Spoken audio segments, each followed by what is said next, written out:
kubera nta mikoro mu bisanzwe dufise yo kwikoraho ngo turafise ikintu twokwikorako ngo hajya abandi bikora mu kintu mu rugo twebwe naha tubaye no kuri zahi iwacu. Murakoze cyane. Ahantu ndabona hari umugisha vrema Imana yarahezagiye, ariko uburyo nabibonyemo ntabwo binezereje cyane kubera yuko barakenye, bari mu bibazo naho barose imigisha ariko baracyababaye.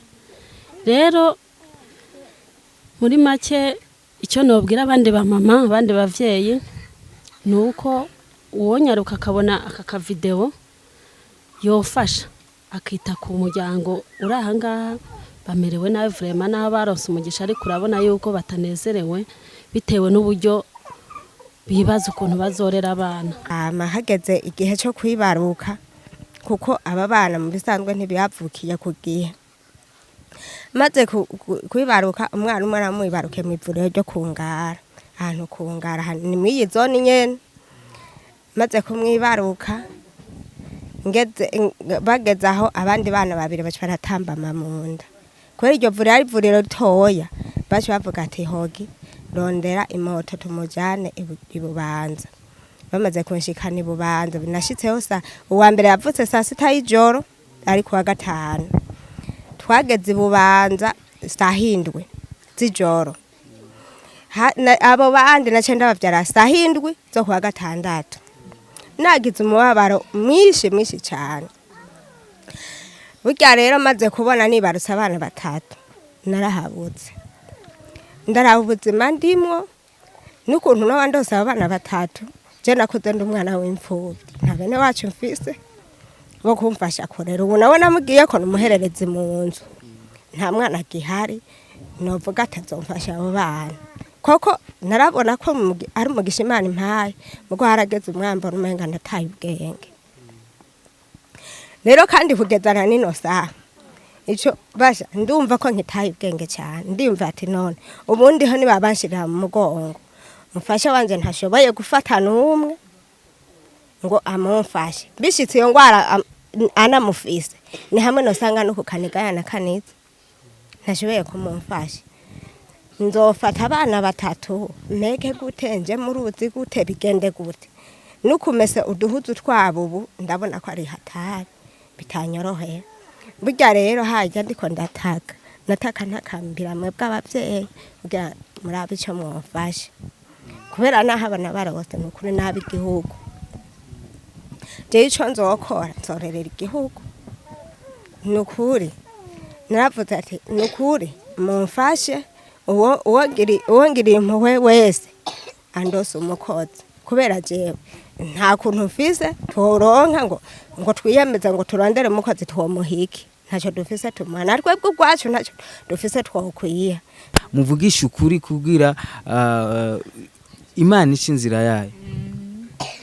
Ndibaza uwa 200 yoboneka, 200 ku kwezi ndazi yoboneka. Amezi atandatu nzo muriha amezi atandatu uwo mukozi. Imana guhumugisha. Nibikunda nyuma yo mezi atandatu tuzora nimba bikunda dukwize nk'umwaka abana bari bariko barigira imbere. Mugore ka tube turafatira kuri iyo mezi atandatu. Muzompara imikashi uzombwira umurose hanyuma umpera imikashi ngo umenda murungikira ukwezi guheze. Murakoze Yesu. Imana ibahezagire bateye.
turabara mu kijemure mwese mwiriwe bwakeye mugoroba mwize joro gize gitondo ciza Eva nahereye hose iyi ni Budget Today TV together can move forward twabwiye yuko tugiye kuza turafasha mu bikorwa bitandukanye nkuko mubibona twafashe urugendo runini cyane tuvuye mu gisagara cya Bujumbura turi kumwe n'umukinyi w'amareresi cyangwa asanzwe ari indirimbo za gospel Abel ndiwayo tukaba turi mu ntara ya Bubanza Umutumba ni Mulamba Commune Bubanza aho twagiye kuraba umuryango heruka kwibaruka ubushuri abana batatu ni umuryango twabonye ubuzima ubayemo nabo bana tavuga ati ibintu nivyoroshe bavuga ati nk'abantu dushaka gushikana makuru kurereka twimvire ko twobafasha reka ro tugende tubereke aho hantu twongere turabe abo bana byose turabe ko bimeze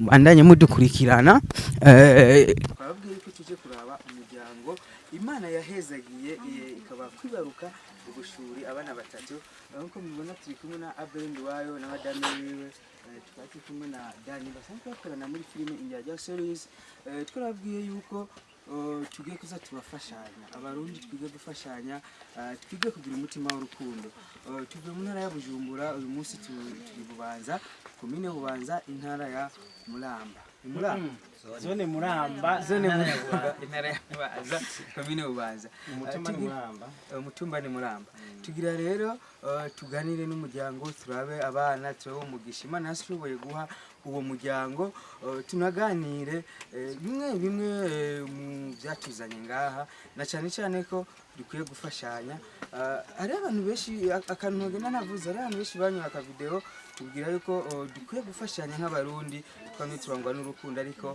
hari ababonye video barayirengagiza hari abambeshi bambwira ko ari cyo batanga ntibakimpa nta kundi zarashitse ariko Imana irababona Abel gati tubanze tuganire gato mu byukuri Abel uri mu bantu benshi nerese video yuko no ukoza gufasha uyu muryango ariko uri umwe mu bantu bashika nk'ibihumbi 200 nashoboye kwereka video no kugira ko twufasha umuryango ariko atacu bakoze ko ukaba yumviye yuko kuzana umuduga wawe no kwitanga ushobore gushika kuri uyu muryango igiki cyabiguteye narakozwe ko nararavye ivyo nyeretse hanyuma ndakogwaho ku mutima numva noza gufasha abantu yego cyabiteye ni benshi babonye video ariko babura uwo mutima kubera iki mu gihe tuvuga yuko gufasha ari umugisha Abel washaka umugisha wenyine cyane abandi barundi biyumviriye oya je umugisha ndabishaka kuko ijambo ry'Imana rivuga yuko gutanga biza n'umugisha rero umugisha ndawukeneye abo bandi sinzi nimba barawurose barakwije ubwo je ndacashkeneye Imana igume yongera iyo utanze Imana ica yongereza uravyumva rero sinovugira abo bandi ngo babibonye gute mugo jewe byarankoze kuko narimenyereye kubona iyo umuntu avyayo ubushuri nahora mbona abategetsi imbere baza kubafasha arige nahora mbona madame president Denise Nkurunziza aja kubafasha nkabibona mu mateleviziyo rero ubonye uzanye ijya video nabonye yuko mbengo abantu ntibarabafasha sindi canke barabafashije ntabyo namenye ubwo nabonye ko abo bantu batarabafasha rero nca numva nanje nuko gwako ati nabwo je ntari umutegetsi mugo naje imbere Imana yagohezage nayo kwitwa nk'umutegetsi avuga ati ndabagarukire kuko bikeya ndabifise twosangira twanezerana n'abana canke nkagura ubuyi abana bakazobaha n'imisi ngahe canke nkagura agasabune bakaboza imisi ngahe canke utuvuta ivyo bintu Imana yarabimpezagije nubwo ntafise umurengera rero naciye nkogwa ko ndavuga ati nzoza byinshi tuza kubimenya nashaka ka intro gusa byinshi tuza kubimenya tubone n'abana ndusanga atari navyo usanga atana abana nk'ubu nyene kandi cimbaza nkigira nga nk'umuntu usata abana bavyaye kandi ibyo bintu babishikanye indani sinobikatisha kubera nabo ndabo reka tubanze turindire batwereke umuryango turaza kuganira twese yego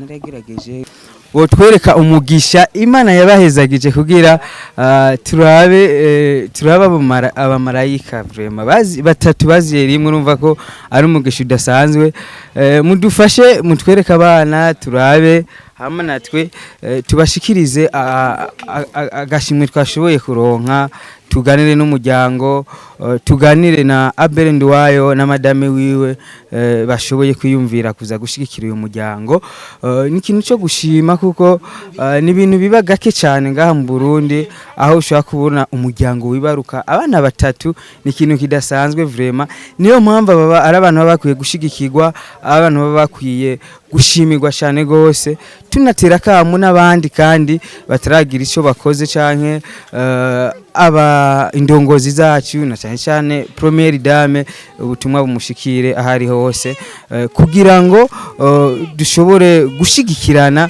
mu buzima bamwe bose baba babayemo nkuko mubibona ibi ni ibintu Abel Nduwayo yashoboye kuba yo kuyungunganya araronka naramubwiye ati uyu muryango urakwiye gufashwa kugira ejo canke hirya ejo tubandanye tubona rwa rukundo twari dufise abarundi bamanye kuva kera nkuko mubibona rero Abel Nduwayo twashoboye kuyungunganya ibintu biraboneka hari abantu benshi nabwiye yuko twofasha uyu muryango barabona video barumviza audio barambwira ati tuzoraba dufashanye tuzoraba tuguterere tuzoraba nihagera ariko narabuze numwe abambesha Imana babone abambwiye ko ari cyo baza kumpane bakimpa Imana babone hama reka turaba abana bashoboye kuvukira rimwe tuganire nibaza yuko ubu sagaseshwa rumuri abana barabonetse ubushura abana batatu n'agashimwe kashoboye kuboneka karabonetse nibaza ko ari umunezero udasanzwe ni ibintu byo kwishimira ni ibintu byo gushimira Imana cyane gose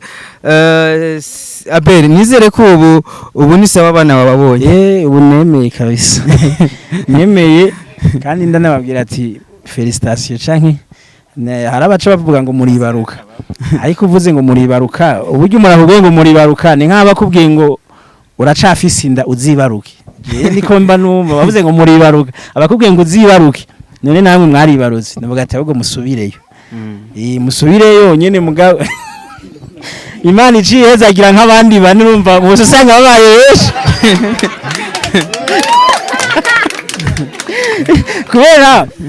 kubera Imana nyene yafise ukuntu kwishihezagira urabona ko yabayezagirije abana batatu warige ugira gucyo ukasanga haje abandi batatu batandatu usanga dufise abana usanga babaye 10 mugabo abana numugisha nivyo gushira kandi umva umuntu arose umwana umwe bavwita umugisha babiri numugisha batatu umva iyi ni migisha myinshi umwana umwe numugisha babiri ni migisha batatu ni migisha myinshi ego nibaza ko uyu numugisha vraiment uyu muryango washoboye kuba woronka wo kwibaruka abana bashika kuri batatu tugira tuganire Abel shaka tuganire naba bavyeyi nawewe kandi uze kuguma hafi turaza kuganira kugira twereke abarundi n'abarundi kazi yuko mu Burundi dufise imigisha byose bishoboka kandi dufise n'abantu b'umutima kandi b'urukundo je kintu cyambere maze mu mpendera umwana sivyo fasha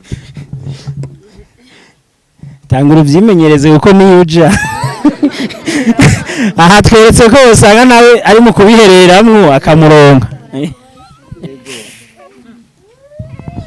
mama ni wowe warusaba egome tugushimire cyane cyambere na mbere tunagukeza murakoze ego umupapa nawe no papa ni sawa ego murakomeye ego Imana ibashimire cyane kumugisha mwahawe ego me mama ikibazo cyambere na mbere abana barafise amazina egome ufise yitwa nde oya yitwa Irakoze Rahayiroye Rahayiroye ni umuhungu n'umukobwa umukobwa uziko nanje nitwa Irakoze urakoze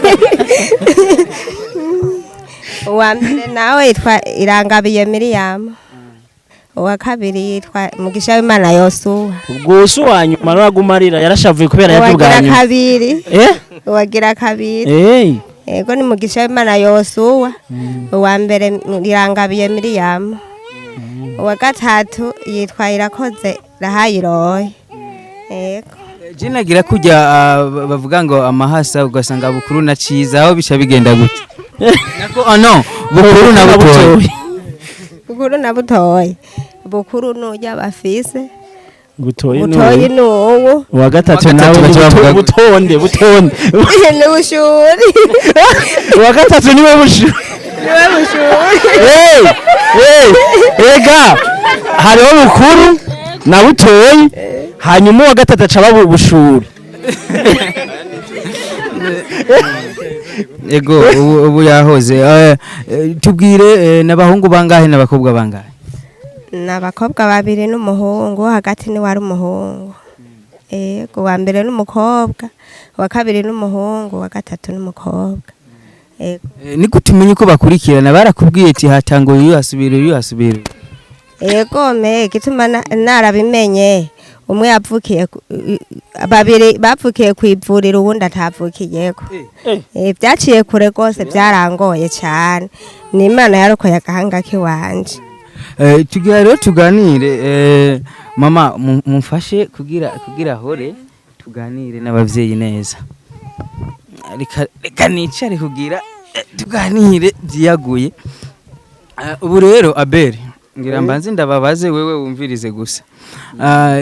Shaka tuganire kuko je ikintu ca mbere na mbere narumvise yuko hari umuryango washoye kwibaruka ubushuri mu ntara ya Bubanza. Ndashimira cyane umuntu yitwa Esperance, niwo muntu yashoye kurungika video muri groupe. Ndabona video yuko hari umuryango wibarutse ubushuri, maze kubibona ndavuga ati uyu muryango rakwiye gufashwa. Ndamubaza neza no uyu muryango ubayeho gutemeze gutambwira ati umuryango ahantu baye n'umuryango novuga ko ufise amikoro make, babaye mu buzima butoroshe, ati ntibimeze neza kandi ahantu bavuye kuvuriro nta bufasha bigeze baronka. Mu gihe twahora tubona umuryango yibarutse ubushuri babafasha, umutambukanye mukuru w'igihugu akasanga bafashije n'izindi ndongozi zitandukanye. Jero cyandi yumvira ati reka ndabe yuko nusabira aba bantu bufasha. Narashoboye kwegeranya abantu, ndarungika ubutumwa n'akavideo mu bantu benshi bashoboka bashika nko mu bihumbi 200, ariko benshi bambwira turi mu bukene, abandi ngimana yamuhaye izobabona, ngizobarera, ngimana ngo yashoboye kuba muhangira afise ngishizobagaburira. Ariko ndavuga ati none hari Imana izozanira umuntu ikintu, ninde rahura n'Imana muri mwebwe? Nta numwe. Imana n'abantu nyene, ego sindi Imana ariko Imana yoncamo canke ikankoresha. Shaka rero mama tuganire kuva mutaribaruka gushika uyu munsi mufise abana, kuko twarumvise yuko umupapa asanzwe afise ubugwayi, niyo mpamvu muza kubona cyane nza kubaza umumama. Ego hama icambere na mbere amazina, shaka kumenya amazina y'abavyeyi. Mwitwa bande? Jewe nitwa Sinzinka Didace. Ego mama namwe? Jani twa niyo saba Pascasie. Ego Pascasie, yashaka umbwire kuva ubuzima bwawe kuva utangura kubaka ugwawe na Didace.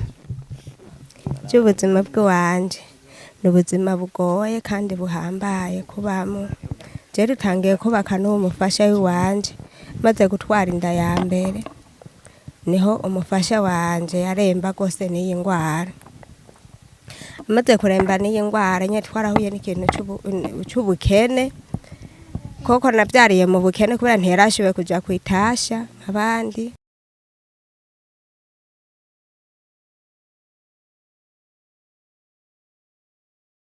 Kubera nta mikoro mu bisanzwe dufise yo kwikoraho ngo turafise ikintu two kwikorako ngo hajya abandi bikora mu kintu mu rugo, twebwe naha tubaye n'ukuri zahi iwacu agaparase turimo ntabwo araki iwacu.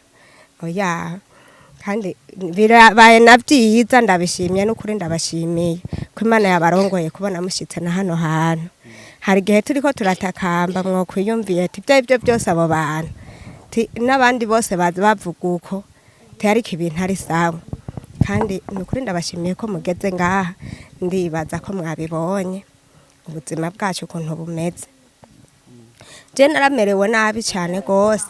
Umufasha wanje uko abayeho n'umuntu agenda duduka, ahageze ntihagwa, ahageze ntihagwa, naho aba yarose aho kanote ngo agiye gusuma kari mu mufuka ingwara imufasha torata agatora ubwenge ka kanote yataye. Aha turi mu buzima buzimbye, mbere je aho mariye gutwara inda y'aba bana naragwaye cyane ndasesererwa. Umuntu nari mfise umuntu akomeye neza ankurikirana ikaye ndagwara ndagera kure, ndagenda no mu bitari Bubanza ndavayo. Hama hageze igihe cyo kwibaruka kuko aba bana mu bisanzwe ntibiyavukiye ku gihe. Maze kwibaruka umwana umwe aramwibaruke mu ivuriro ryo kungara, ahantu kungara ni mwiyi zone nyene. Maze kumwibaruka bageze aho abandi bana babiri baca baratambama mu nda. Kubera iryo vuriro ari ivuriro ritoya baca bavuga ati hogi rondera imoto tumujane i Bubanza. Bamaze kunshikana i Bubanza binashitseho uwa mbere yavutse saa 6 y'ijoro ari kuwa gatanu. Twageze i Bubanza saa 7 z'ijoro. Abo bandi nace ndabavyara saa 7 zo kuwa gatandatu. Nagize umubabaro mwinshi cyane. Burya rero maze kubona nibarutse abana batatu narahabutse. Ndaraba ubuzima ndimwo n'ukuntu n'abandose abana batatu. Je nakuze ndi umwana w'imfubyi, nta bene wacu mfise bo kumfasha kurera. Ubu nawe namugiye ko numuherereze mu nzu, nta mwana gihari novuga atazomfasha abo bana. Koko narabona ko ari umugisha Imana impaye, mugo harageze umwamba rumenga ndataye ubwenge. Rero kandi kugezana nino saha ico basha ndumva ko nkitaye ubwenge cyane. Ndimva ati none ubundi ho ni babanshira mu mugongo, umufasha wanje ntashoboye gufata n'umwe ngo amumfashe. Bishitse iyo ngwara anamufise ni hamwe no sanga no kukanigana kanitse ntashoboye kumumfasha. Nzofata abana batatu meke gute nje mu ruzi gute bigende gute nukumese uduhuzu twabo. Ubu ndabona ko ari hatari bitanyoroheye. Burya rero hajya ndiko nataka ntakambira mwe bw'abavyeyi kugira murabe ico mwofasha, kubera naho abana barose n'ukuri nabi igihugu. Je ico nzokora nzorerera igihugu n'ukuri. Naravuze ati n'ukuri mumfashe uwongiriye impuhwe wese andose umukozi, kubera jewe nta kuntu mfise toronka ngo twiyemeza ngo turondere umukozi twomuhiki. Ntacyo dufise tumana twebwe ubwacu, ntacyo dufise twokwiya. Twoza guhenda umuntu w'abandi ngo turondere umukozi ntigikunda. Umukozi wene wahembwa kangahe? Baza Umukozi wahembwa nkangahe ku kwezi? Burya rero je n'ukuri ndiho mu buzima buzimbye kugeza naho n'utwambagwa ntaronka. Tubwire mama, umukozi wo ngaha yobahembwa angahe ku kwezi amafaranga ashoboka? Mutavuze ati nuko dushaka ibi nibi, uwo ubona kandi tuvugisha ukuri kuko muhore gato ndabasabye tuvugisha ukuri, kubera ibintu birimo ukuri biba birimo n'Imana. Muvugisha ukuri nimumve yuko umukozi yohembwa 30 kubera habonetse uwo yatanga cyangwa uwo muriha. Muvugisha ukuri kugira Imana icinzira yayo. Ndibaza uwa 20 yoboneka, 20 ku kwezi ndazi yoboneka. Amezi 6 ndire nzomuriha amezi 6 uwo mukozi. Imana guhumugisha. Nibikunda nyuma yo mezi 6 tuzora nimba bikunda dukwize nk'umwaka abana bariko barigira imbere. Mugore ka tube turafatira kuri iyo mezi 6. Muzompara imikashi uzombwira umurose hanyuma umpera imikashi ngo umenda murungikira ukwezi guheze. murakoze Yesu Imana ibahezagire babyeyi. Mama icyo ni ikintu cyiza cyo gushimira Imana. Imana yaguhaye umugisha ntishaka kubura umugisha wo kugufashurira abana. Uwo mukozi niyaboneka uzobandanya uzotubwira ko yabonetse, hama twe tuvugane nawe, hama ukwezi guheze tukaba amafaranga turamenya uburyo amushikira. Hama mama mwavuze yuko mwibarutse umwana umwe ari vendredi kwa gatanu, abandi mubibaruka ari samedi. Ubumenga kugira wibaruke ubanza gukora ecography. Ntiwari wamenye ati kufise abana batatu canke vyabaye giturumbuka usanga ni batatu atavyuzi? Narinze ko ari babiri naho ntivyari byatahuritse neza. Burya dogiteri akimbare yambwiye ati ni babiri mugabo baragerekana simbona ko ari abahungu canke ari abakobwa. Acampa randevu yo kuzogaruka. Mayirande yo kuzogaruka rero imiti yanyandikiye narayifashe, maze kuyifata Miss Rahera nari kusubirayo kuwa mbere, ariko cyafatwa mijoro ryo kuwa gatanu. Narinzi ko ari urukoko rusanzwe rutashobora guca rwongirira nabi, ariko maze kugera kwivura narinzi ko ngiye bampe imiti, baca basanga ati byari byo byose ikibazo ugiringo c'imiti cyaheze kitereko cyamaze kwiyugurura, ahubwo ugira ikibazo. Je nanje kubera navuga ati Imana ko hataragera nukuri ndagize ikibazo koko. Nagiye mbona umwana